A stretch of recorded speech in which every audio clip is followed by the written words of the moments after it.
I'm Jeremy Till, and this is Amplify.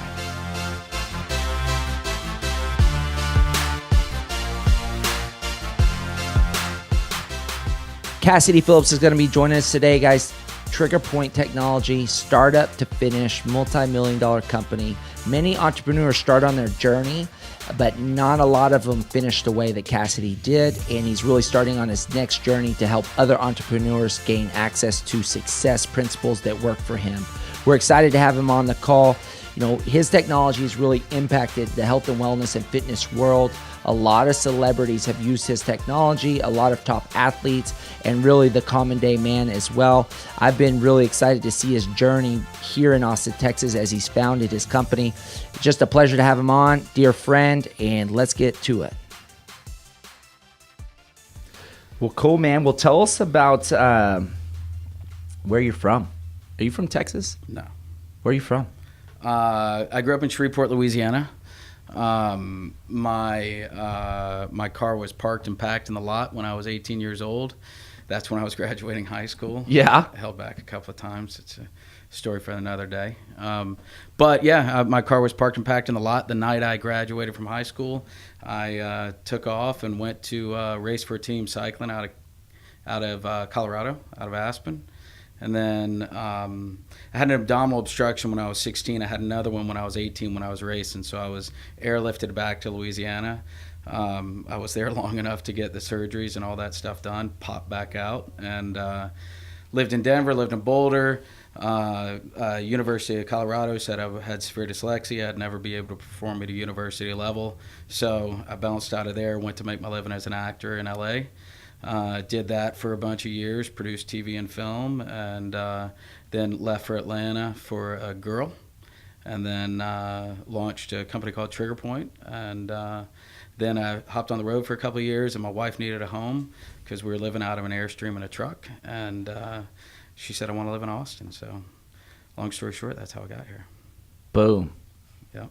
Podcast over. Yeah, done. Drop the mic. I'm out. Thank you So, very much. so you were a pro cyclist on a team?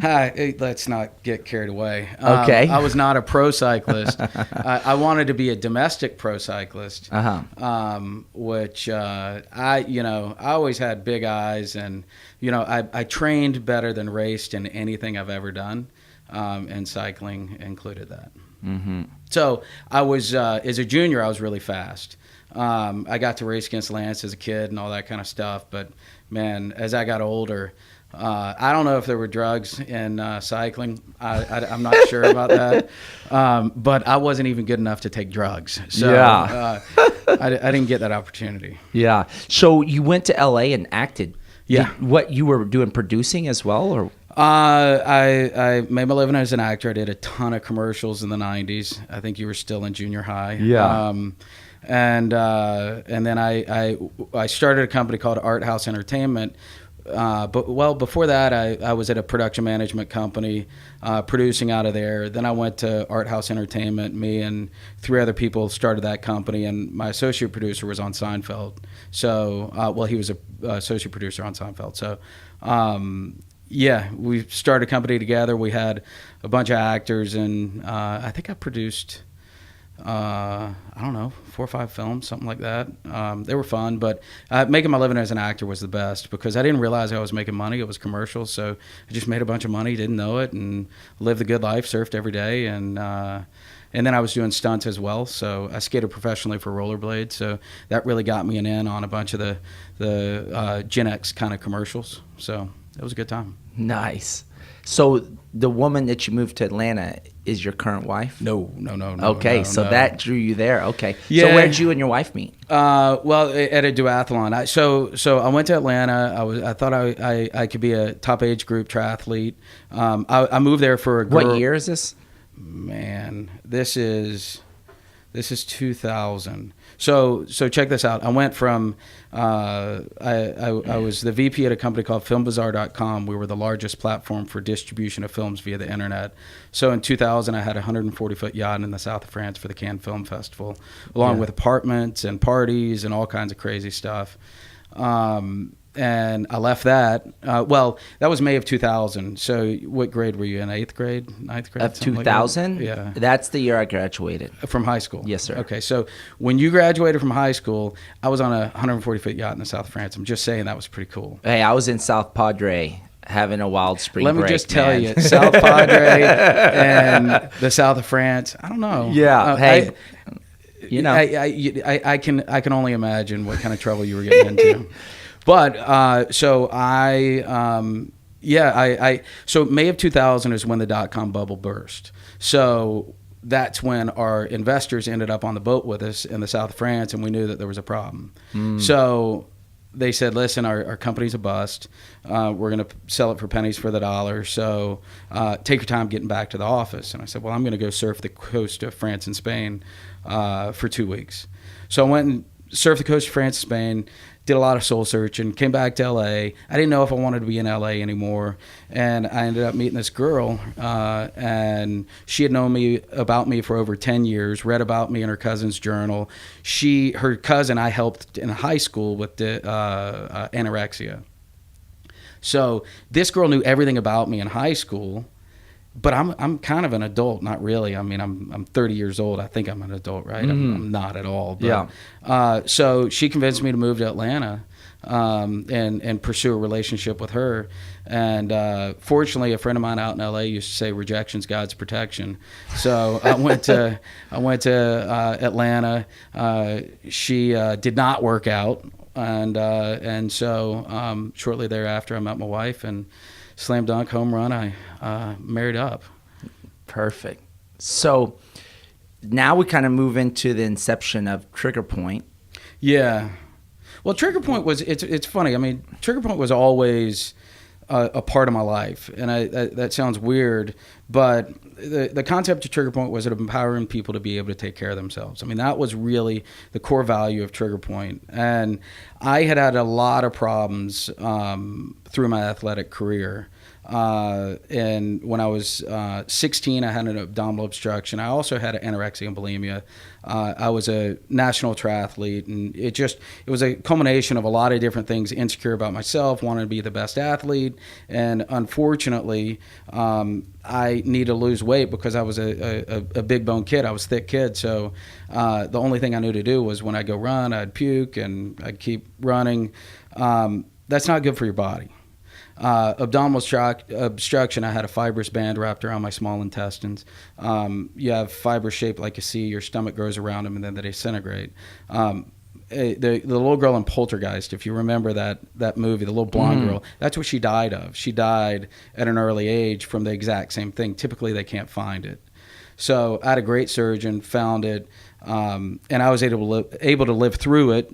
Obviously, it happened again when I was 18. But the point that I'm making is there was always a fibrotic nature of the tissue. So I breed scar tissue on a very rapid basis. So all this endurance sports that I've done since I was 8 years old, I started racing BMX when I was 8. I was doing triathlons by the time I was 10. And so the tissue tolerance was not always there, but I knew how to push through it. And I knew how to get my mind around being competitive. So there was a mental aspect to me being an athlete, and then there was a physical aspect. And then I had dyslexia and all the other learning disabilities and all that kind of stuff. So I'd go to getting attention by being athletic. So when Trigger Point came around, when I moved to Atlanta, I was like, hey, man, I'm going to try to be the best athlete I can be at an older age. And so I started pushing my body the same way I used to.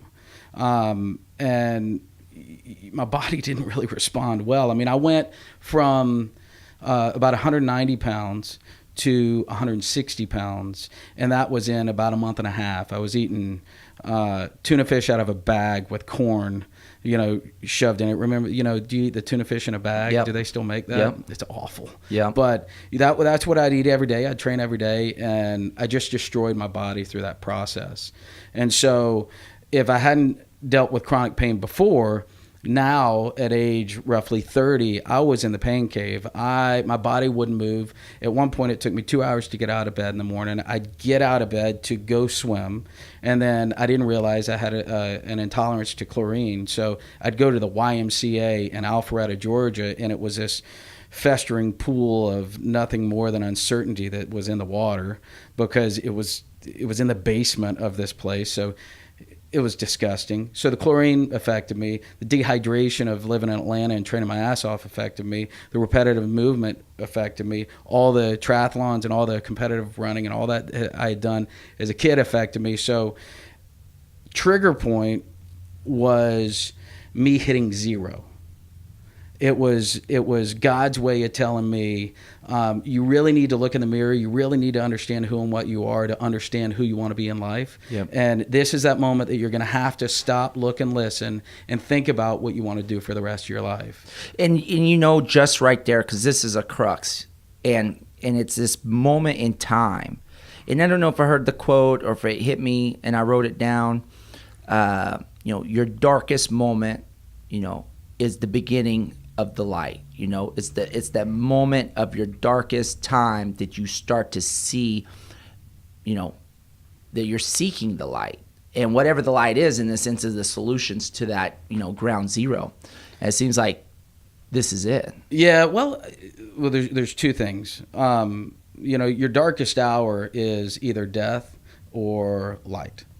Meaning your eyes are going to open or close. You have a choice. Mm-hmm. And I went from being what I thought of myself as a hero. I lived in LA. I had a 140-foot yacht. I had the life, man. Everybody should talk to me and love me, because the more I talk about me, the more women love me, right? No, absolutely not. But I thought, at the time, I honestly thought the more I could talk about this myself, the more people were going to respect what I had done. Yeah. And so I went from what I saw myself as a hero to a zero literally overnight, because I couldn't move anymore. I didn't know if I was going to, there was a fear that I had MS. So I was going to these clinics, these alternative clinics, trying to find anybody to take care of me. And so I was fading away. I was turning into nothing. So the light wasn't even there. I was living in darkness. I had nothing to pursue other than me. And that's a selfish life. When you're only pursuing somebody to take care of you so that you can do more of you, that sucks. Mm-hmm. But I didn't know it. I thought that my life was supposed to be about me at the time. And I went to this thing called 722. It was a church group at a place called North Point Community Church. And man, I told my girlfriend at the time, I'm like, listen, they talk together, I'm out. They sing together, I'm out. They talk and look at me together, I'm out. I don't want to be here. I don't want to. This is just kind of weird for me. And a guy named Louis Giglio literally changed my life. That was the day that I realized that life was not about me. Life had everything to do with other people's needs. And everything that I had gone through in life defined who and what I was. And then I realized by becoming a Christian, I became a Christian at that time, I realized that in order to be who I want to be in life, I have to accept who I am today. And in order to have any kind of success in life, I can't focus on me. I have to focus on other people. So that's where when I created Trigger Point, it wasn't that I created a product that is a global product now. I created a methodology and a use for myself. I needed to empower myself to take care of myself.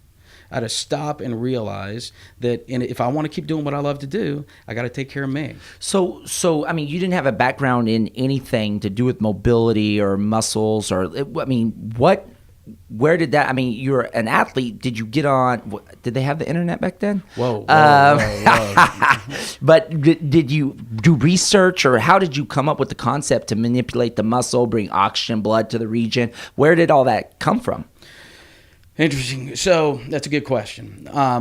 I created the methodologies and the use based off of fulcrums and levers and efficiencies of movement. I have a high school education. That doesn't sound nearly as good as I didn't graduate from college, but the truth is I have a high school education.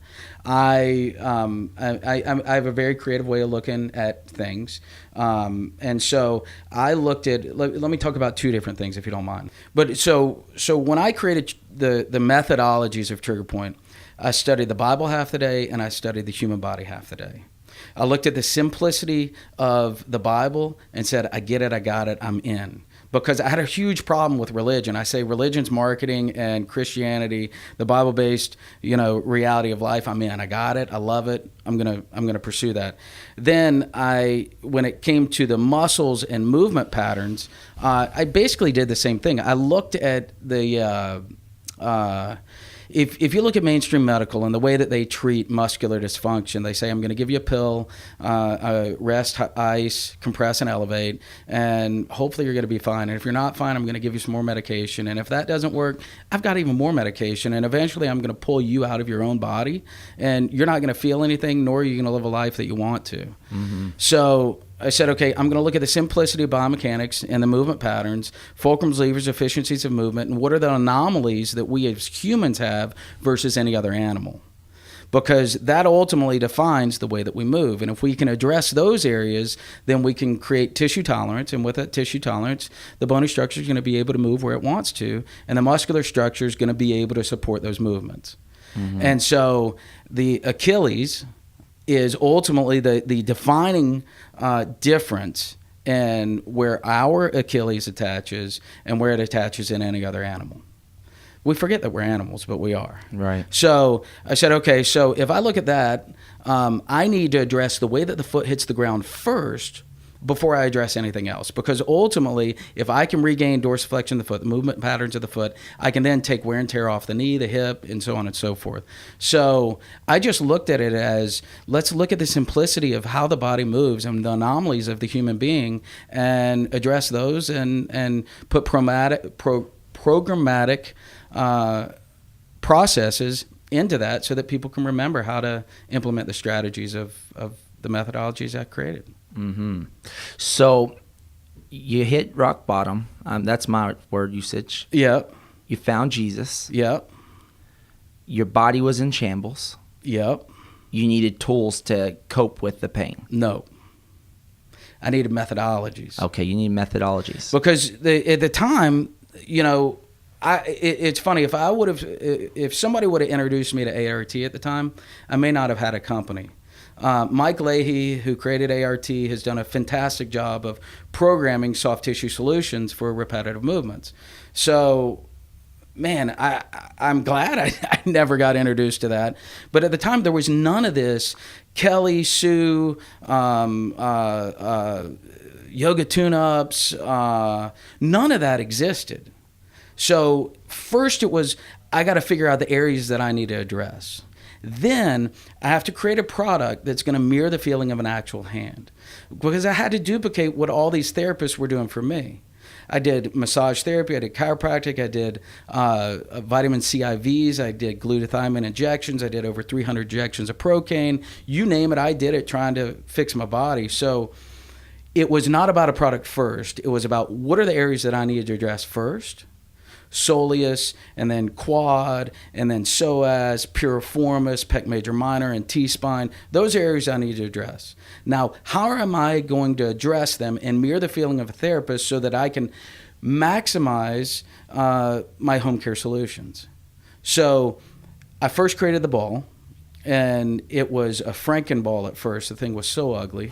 And the Frankenball was really, it was a moldable solution so that when you leaned into that ball, after 4 to 7 seconds, that ball actually changed shapes. And the idea was that it would push and mold into the muscles, surround any kind of bony structure, and really defrag any dysfunction that was occurring. So that was the first product. It was a $15 Frankenball that I went to running groups. I went anywhere that somebody would buy it, honestly. In Georgia, in Atlanta. Yeah. But it was still the same process. We don't sell a product, we sell a program. And with that program, you're going to be able to institutionalize that product. Now, was that a business strategy, or is that just what was processing in your mind? Like, because that's a phenomenal business strategy, educating, yes, and then a tool. But was that what you were going for, or that just naturally happened? Well, once again, I'm going back to, I'm a funnel for every word the Lord gives me now. So back in the day, I was listening.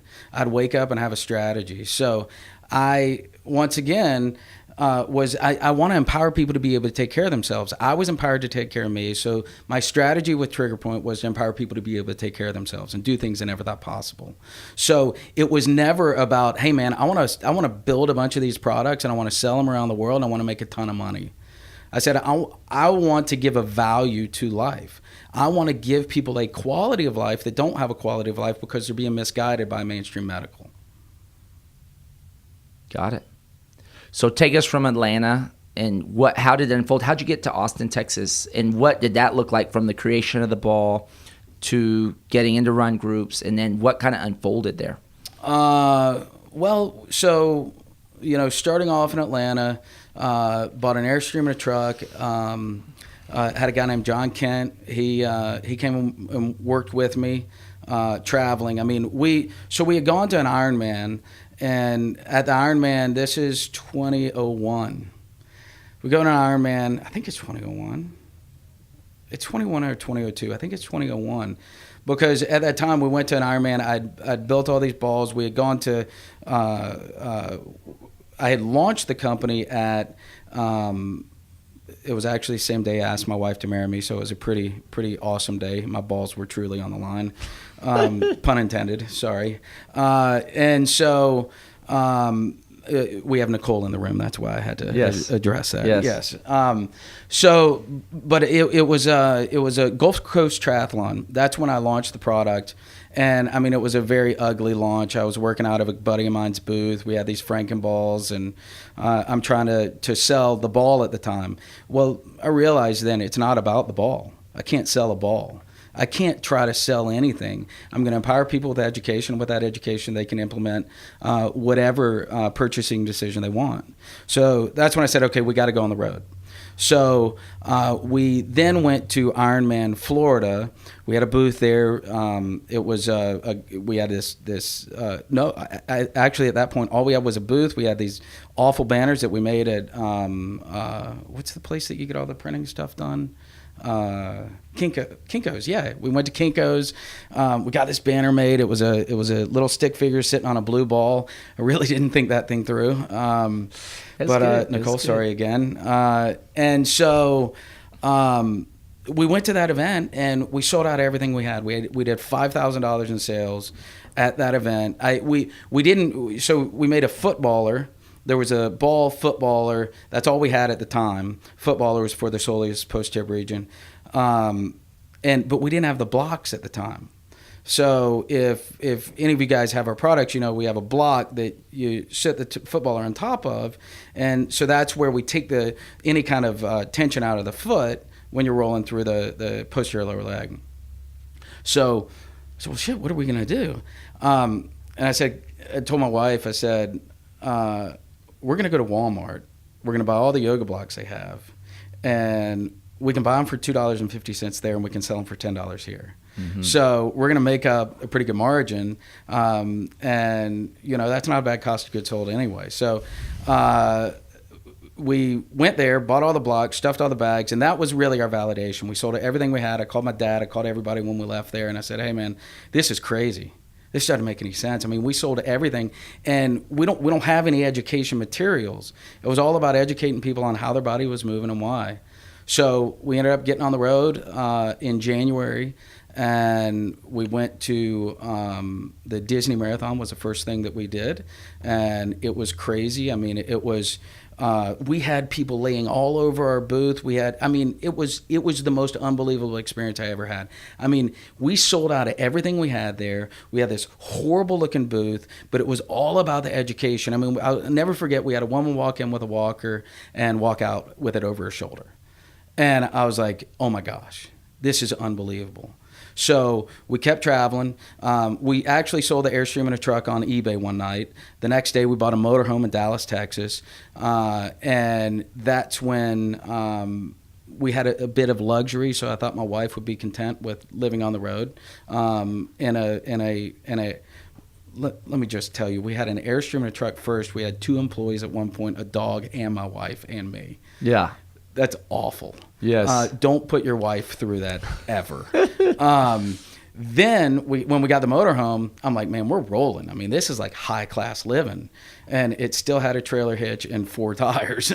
So it really, it was not meeting her mental imprint of what marriage was supposed to be. So I was in Canada at the Olympic Training Center, because this was 2004, right before the Olympic trials. We had gone to one of the top races, which was a Lifetime Fitness race. That's when we proved our validation to this triathlon community. Everybody had plantar fasciitis. And that's when I said plantar fasciitis is not plantar fasciitis. It's post-tibial tendonitis, because the post-tib and the soleus stick together, attaching to the bottom of the foot, on and on and on. We were able to work with Simon Whitfield, Jill Savage, Greg Bennett, Laura Reback, all these, Loretta Harrop. No, Loretta was not there. What was the other top American triathlete at the time? She's going to kick me if she ever hears this, and I can't remember. Long story short, we work with all these pro triathletes. Then they say, hey, can you come work with me? Can you come work with me? Can you come work with me? And it's all biomechanical education. And long story short, we had 6 athletes go to the Olympics in 2004, which was pretty amazing. And that was the first year the triathlon was in the Olympics. Is that right? Yes. So we were looking good. But at the same time, I forget what month it was, I was at the Olympic Training Center in Canada. My wife was at home in Shreveport with my mother and family, and she called me crying, and she's like, I need a home. I can't do this anymore. And I said, where do you want to live? She said, Austin, Texas. I said, get on a plane, go find a place. And she found a place.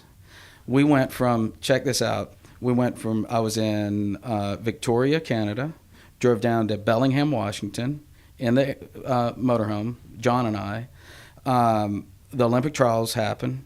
We drove from Bellingham all the way to Atlanta, picked up all our stuff there because it was all in storage, drove it to Austin, dropped it all off in a house, and then went to Coeur d'Alene, Idaho for Ironman Coeur d'Alene. So you guys were hashtag grinding before hashtag grinding existed. Dude, we were, it's like Gary Vee says, hustle, man. You were hustling. Hustling. But here's the deal. Hustling is awesome when you have a purpose. Hustling sucks when you don't want to be doing it. And so there wasn't at any point that I had to second guess what my purpose-driven path was. I was doing everything that God had put me on this earth to do, because in 3 years of living on the road, we were making product on the road, sending it to a group of people in Atlanta to assemble the stuff. And because we were making all this domestically, I mean, it was as blue collar approach to success as it gets. We'd go to Home Depot, we'd have to cut PVC pipe, we'd take that PVC pipe, we'd ship it back to Atlanta. Then we had a family that we took from having a 1-bedroom apartment to having a big house. We did all our production in the basement and their garage. But we would each town we drive into, we would package products in the motorhome, Airstream first, but then the motorhome. We'd package all the products, and we'd drive up to the post office. We'd first steal a shopping cart. We'd give it back, but we'd take a shopping cart from the grocery store. We'd fill the basket up with all the products that had sold on PayPal on our awful website before, and we'd ship and mail and all that, and we'd do event to event. 3 years we'd done over $1 million in sales doing it that way, and we said, holy crap, I think we got something. So that's when we landed here in Austin and really started to turn this into a business. Yeah. And so going from there, was that 2005 then? That was 2004. And then you got into Austin, and from 2004 to 2012, like in that window, I mean, your vertical growth was tremendous. Oh man, we were growing 60 to 100% a year since inception. We had no debt. Well, I had borrowed $17,000 from my grandmother because she wanted to contribute, and she said, "Well, how much money do you need to do this?" I love my Mimi; she was the best thing ever. And so I said, I don't know numbers, Karen, because when you're an entrepreneur and you're starting a business and you're starting it with your wife, first rethink that thought process because it's going to get a little tough. But anybody that you're doing a business with, they're going to do everything that you can't do.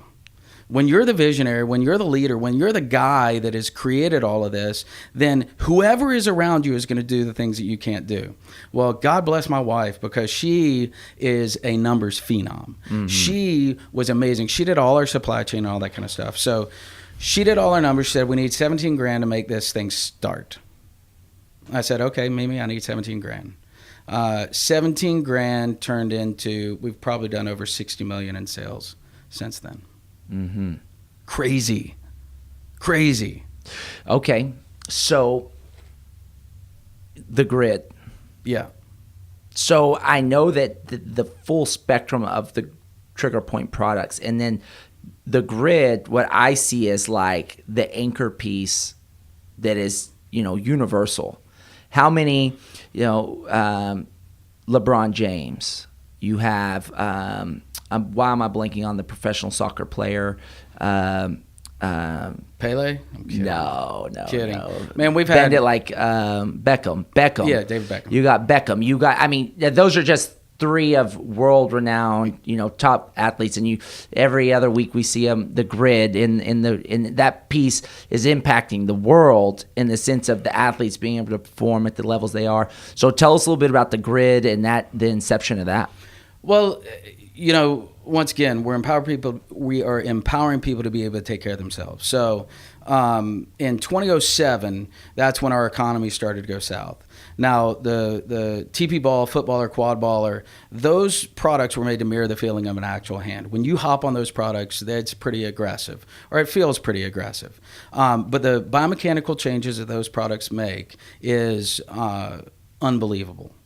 So I was able to work with Athletes Performance, which was the top. Verstegen? Mark Verstegen. Amazing guy, does amazing things. Nick Winkleman and all these other guys, they do incredible education for athletes. So when we were still getting started, 2005, I was pushing them to get products into their facility. Finally, they committed to our education as well, and that's really what validated any of these guys using our products, because from Beckham to LeBron to Colby to Lance to Brock Lesnar to you name it, they all knew of the Trigger Point products because we were the top tier echelon product, meaning we were going to make dynamic changes and you were going to be able to implement those strategies and it was going to be awesome. But when our economy went south, my fear was that the everyday average person wasn't going to be able to afford those products. And so said, okay, we need to make an adjustment in our business plan to be able to cater to those that are in need that can't afford $180 for a hip kit and that kind of stuff. Now, I never wanted to make a foam roller.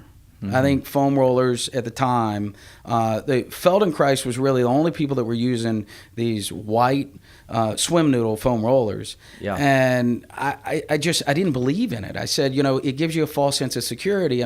Using a regular foam roller is like brushing your teeth with your T-shirt. You're going to be able to move the plaque around, but you're not really going to get the real work done.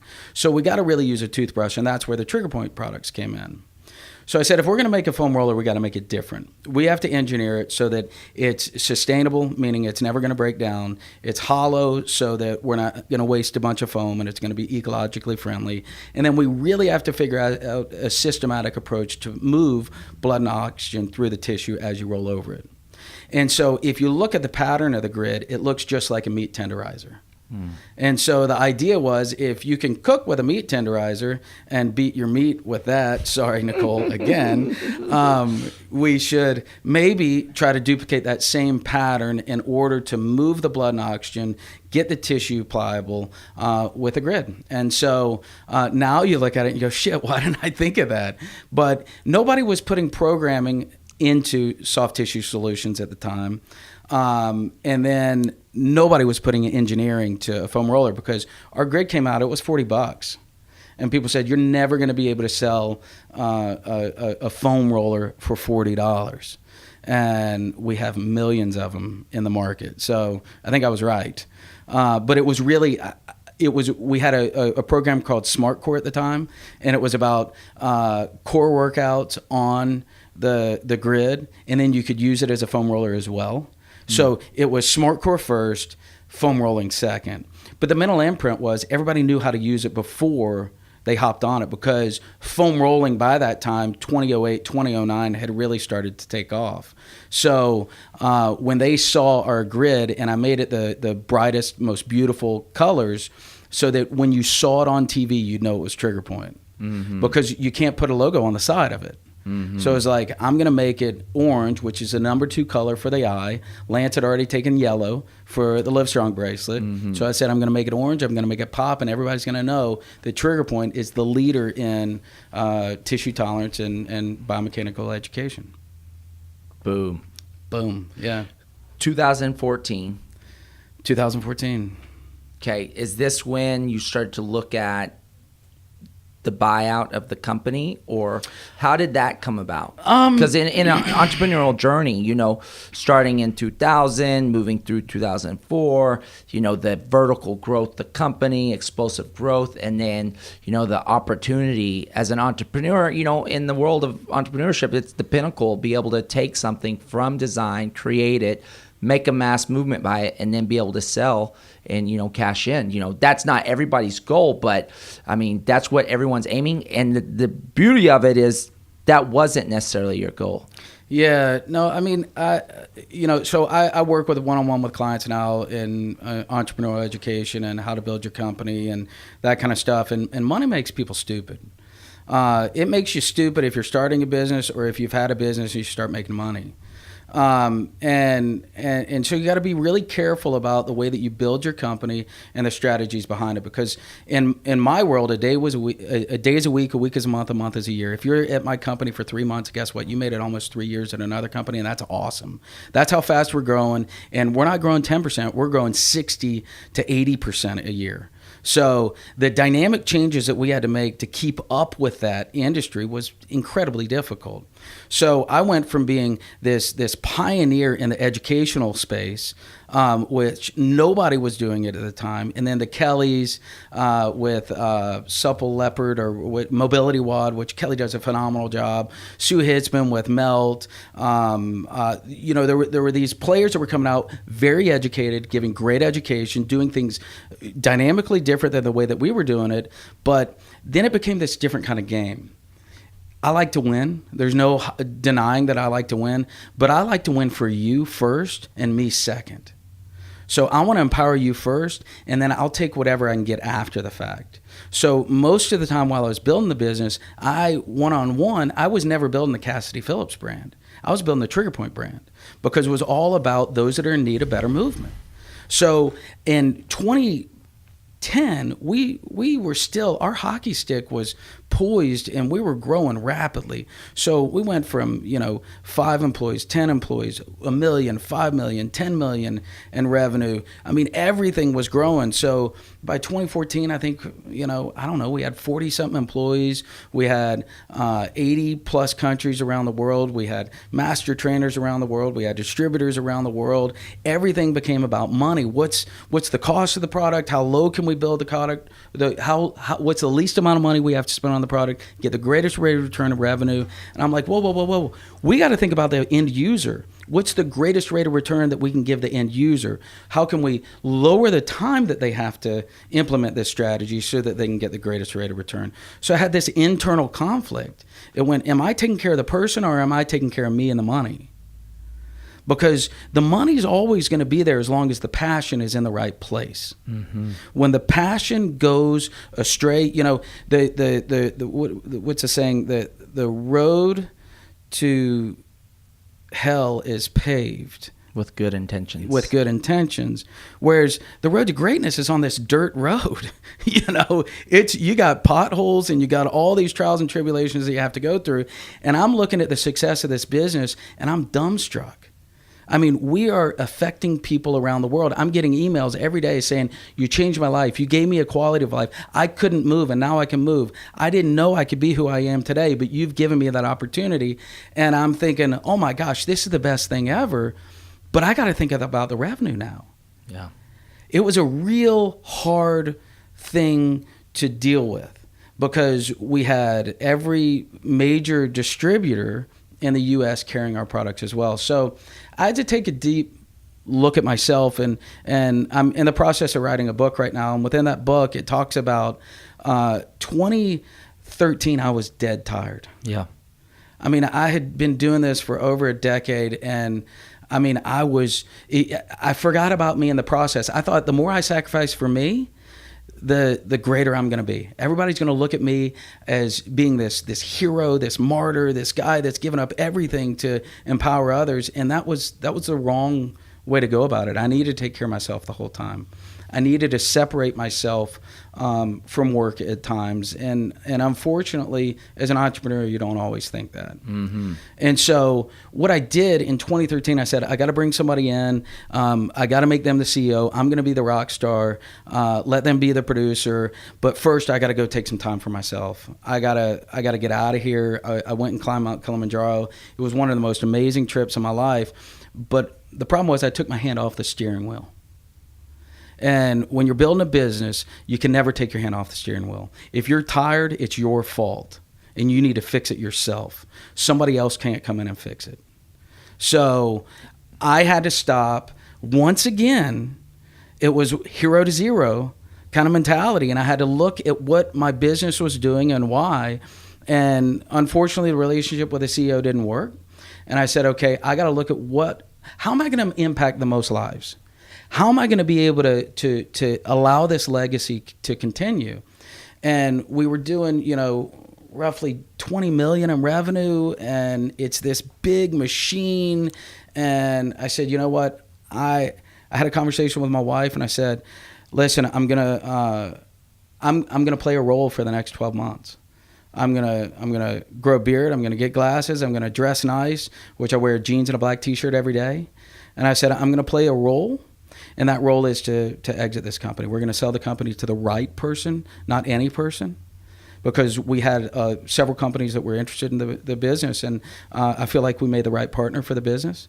And I just made the decision. It's time to now take care of my kids. I got 2 kids, 7 and 9 years old. I got an awesome, kick-ass wife that needed some attention. I alienated a lot of things in my life. I had employees that were absolutely amazing. That they were, I had coach on my door. I'm like, I'm the coach, you're the player. I'm going to play you up or play you out. And unfortunately, you can't deal with a business that way. It was great if I'm coaching them and they're paying me to coach them, but I'm paying them to work with me, not for me. And so, I got some bumps and bruises along the way. I learned a whole hell of a lot through the process, but I realized that 2014 was a time. So October 17th, 2014, I officially sold Trigger Point to a kick-ass company called M+. Mm-hmm. And we, unfortunately, the back end, this is another hard part of big business. All our operations, most everybody in operations lost their job. Mm-hmm. Some of them were offered jobs up in North Carolina where they're located. But I tell you what, most of the employees that stayed are thriving. And they're part of big machine. I mean, M+ is a big, huge company. So I was really happy about that. Once again, as a boss, as an entrepreneur, as a pioneer, somebody that paved the way, punched a hole in a market that didn't exist, you don't think all the time, you do. Mm-hmm. And an entrepreneur, if you're thinking about being an entrepreneur, don't do it. You don't think about being an entrepreneur. You do it. You just do it. Amen. And so I realized that, man, I did it. I created the American dream. God blessed me with the ability to be able to speak and get in front of people, and I've spoken around the world with hundreds of people, thousands of people, and I'm very blessed in those regards. But the one thing I'd say is I could have worked with my employees better and understood a few things about employment better so that I could have remained friends with more of them today. It's so unique, in the sense that you have this passion, you have this desire to give to people, and that became singular. But you look at someone like a Steve Jobs, if you're thinking about the intensity or the intention that is put there to create it, and then the dynamics of managing a team and building a team, and what is that line of demanding and knowing where you're going. Because in vertical growth, when you're growing that rapid and the shifts of mentality and the motion, you growing at breakneck speeds like that, you have to have the awareness to be able to adapt and apply. And so I can only imagine of the that thrust that people are going to fall off no matter what, because they just can't maintain that pliability of their mental state to shift, to change roles and all that stuff. So as I heard you, I've known you for a decade, and I've seen your business grow, and I've been a fan of yours the whole time, just seeing it happen. And I know challenges you've had in your workspace, but as you told your story, it really makes sense in the sense of, with that type of growth, people, their energy, and the way they show up at day one versus 12 months later, everything changed. Yeah. It's are you going to burn out or fade away? And, I think that because I've done a lot of studying since I sold Trigger Point, because I'm still on this kick of, I want to empower people to be able to take care of themselves. So, I realized, I used to read all the books about Steve Jobs, and I'm like, dude, he and I are kindred spirits, man. This is awesome. And then everybody said he's a dick, and I'm like, oh shit, yeah, wait a minute. I thought it was so cool. The hardest thing is knowing where you're going. For most people, I knew exactly where we were going. What I couldn't do is communicate it. And so that's when I needed to get people in a room and go, listen, every week, let me talk to you. Let me hear from you. Because when I'd stand on a stage and I'd coach all the master trainers and all that kind of stuff, I said, don't talk at, talk to. Because when you talk at someone, they're going to turn their ears and eyes off. You talk to them, man, they're going to listen to every word you have to say. And I look back at times of employment, and as a coach, I'm going to coach you up or out. Get your ass up, get in the game. I'm going to slap you on the ass and let's do it.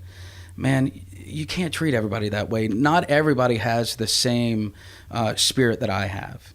And so I should have just stepped back a little bit, not a lot. Because when you're growing a business, you got to keep that vision. You got to keep that focus. You got to keep that determination. And so I just think that I could have handled myself differently at different times. I don't know that I would have gotten a different result in the end. I just think that people would have understood me more through that process. Got it. So, you did a hell of a job. Thank you. And so now you're looking into the future. You're young. Listen, Cassidy, you're young. How old are you? You're like 36, 40, like 30. 30. Yeah, I'm 45 now. 45. So I just kind of setting you up because we know you're not done. You're passionate about serving people, giving people the tools to be empowered. And I know you've dropped a few things that you're looking to be doing. You're writing a book. You're wanting to coach individuals. So, and I'm telling you, that's where you need to be. I know it for a fact because you got a gift and you're a motivator, you're an encourager, and your passion's contagious. So what is it looking like? What's the initial plans? And I know you're feeling through things still, but kind of what's next for you?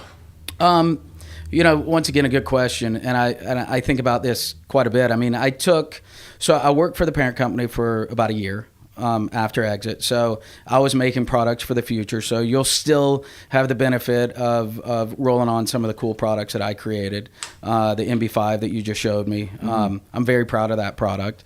And we've got others. But so for a year that took up time. And then it was roughly, I think, February, we realized that the relationship needed to go separate ways. the identity of those that were at Trigger Point needed to own it and not think about me being a part of that machine anymore. And that was hard. I didn't realize that I was going to go into depression after that. I've been fighting depression for the last year and a half, and that's because I was doing the same thing every day, and it was my purpose-driven path. And so when you think about, you know, exactly what you're supposed to be doing in life, to all of a sudden you can't really even go into the doors of the company that you created. I didn't expect that. I didn't even think about it. So that's taken me, you know, for a while there, for about 10 months, I was running 40 to 50 miles a week and just getting out in the woods and enjoying it. Then I'm a big with, not for fan. So, and what I mean by that is I do things with my kids, not for my kids. And so I feel like if I do it with them, they'll appreciate it. If I do it for them, they're entitled. So I built a half pipe in the backyard for myself and my oldest son. So I've been skateboarding and doing stuff like that and just being creative. I've been more hurt physically since I sold Trigger Point. And so I realized that being, once again, accept who and what you are, you can always do what you want to be in life. I'm your reality check. I'm not a motivator. I'm not an inspiration. I'm that guy. I'm that guy that pulls it down to the reality of who and what you are and says, I think you can be great in life. This is just what you got to do.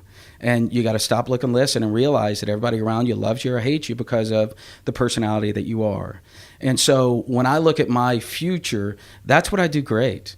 I mean, that's what I've gotten the accolades for around the world. It's not that I mean, yeah, I created these great products that are utilized in every sport just about around the world, but my communication skills to pull the best possible person out of whomever I was talking to was really what I was addicted to and what I got accolades for.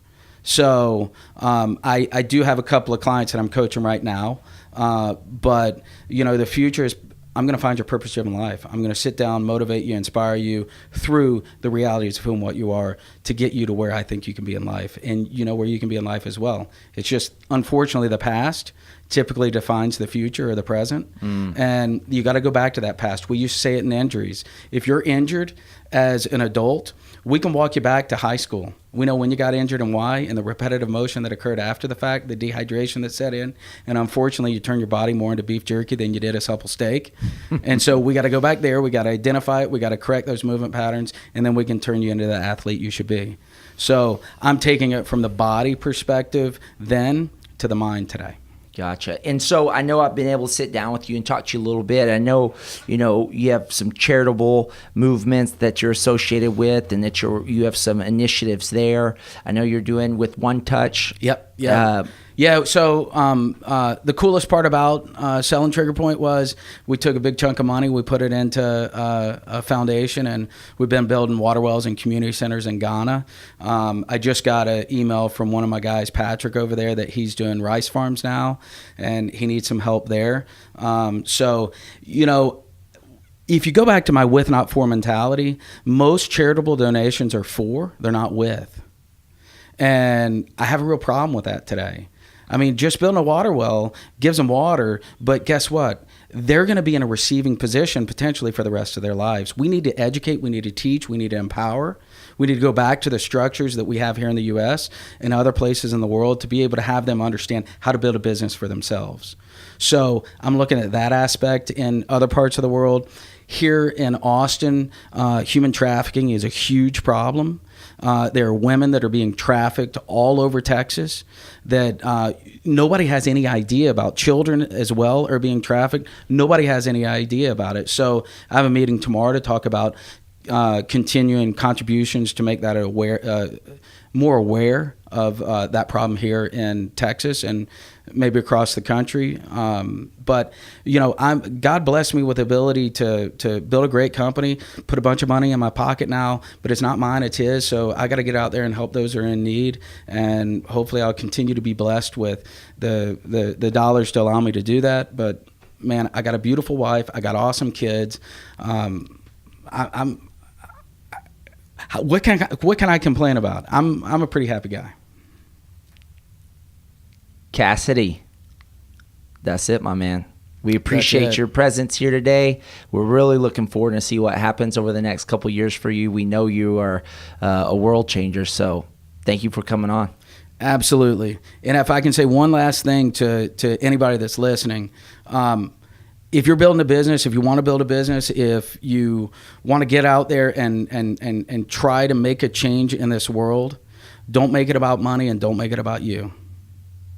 Because those are the keys to failure. If you make it about them, you have a key to success. Yeah, and then my producer Nicole was telling me where can they find you, or what information on the internet is available. Most social media outlets, you can find me at the Cassidy Phillips, because Cassidy Phillips was taken in some of them. So the Cassidy Phillips. On Twitter, I think it's Cassidy Phillips. Website, The Cassidy Phillips. Facebook, The Cassidy Phillips. Instagram, The Cassidy Phillips. Gotcha. So, and yeah, man, anybody reach out. My email is CASSPHIL@me.com. I read every email that still comes in to me. I'm slow to respond at times, as Jeremy will attest to. But listen, if you have an idea, you're looking for help in certain areas, I'm a sounding board, and I just want to help those that are in need. That's it. That's awesome. all I am. Awesome. Thank you. Absolutely. Thank you. All right.